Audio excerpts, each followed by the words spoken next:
Vasala Sutta, Who is truly an outcast? Sutta Nipāta 1.7, Extended Teaching. The Buddha was once asked a simple question: who is an outcast? The question assumed that birth decides purity. The Buddha rejected this completely. He taught that no being is defiled by birth and no being is purified by lineage. Only actions, intentions, and conduct create nobility or downfall. The Buddha then explained, point by point, what truly makes a person fallen and what makes a person noble. The Buddha's 27 teachings on downfall and nobility: one who kills living beings deliberately without compassion or remorse becomes fallen. Violence hardens the heart and destroys wisdom.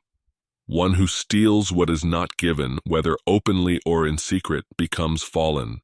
Greed erodes trust and peace. One who lies knowingly for gain, pleasure, fear, or power becomes fallen.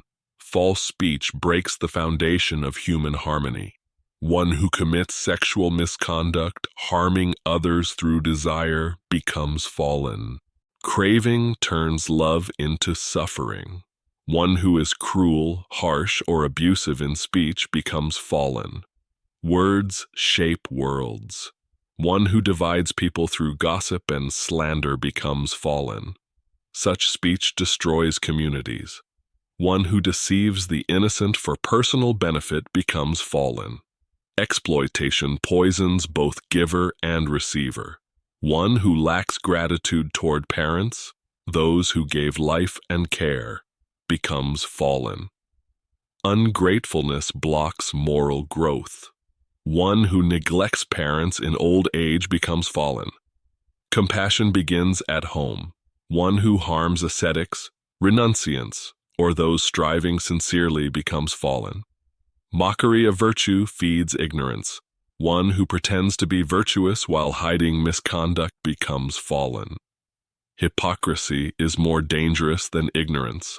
One who wears religious symbols for pride or gain becomes fallen. The Dhamma is not decoration.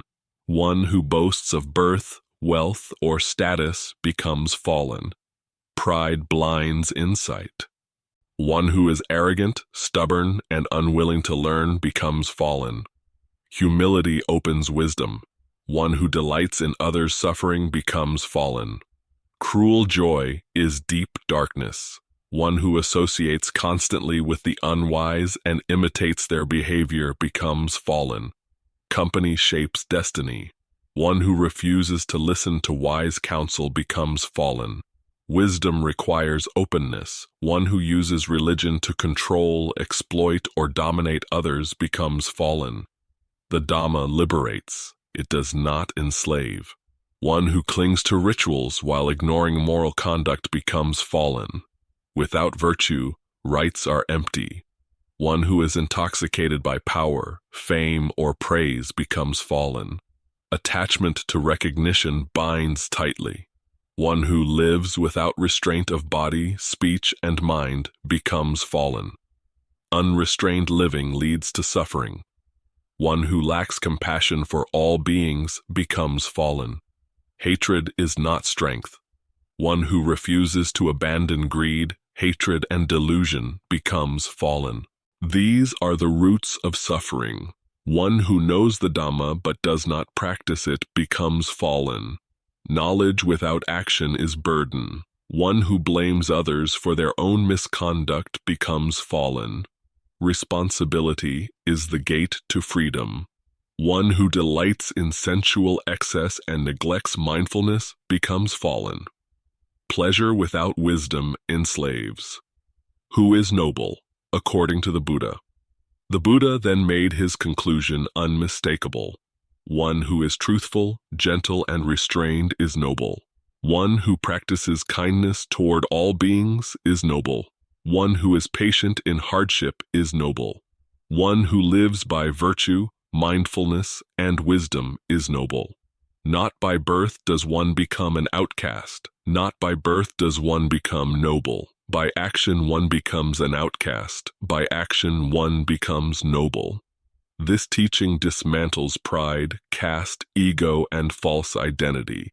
It leaves only responsibility and freedom. The Buddha did not condemn people. He condemned unwholesome actions. Anyone can fall. Anyone can rise. This is why the Dhamma is for all beings.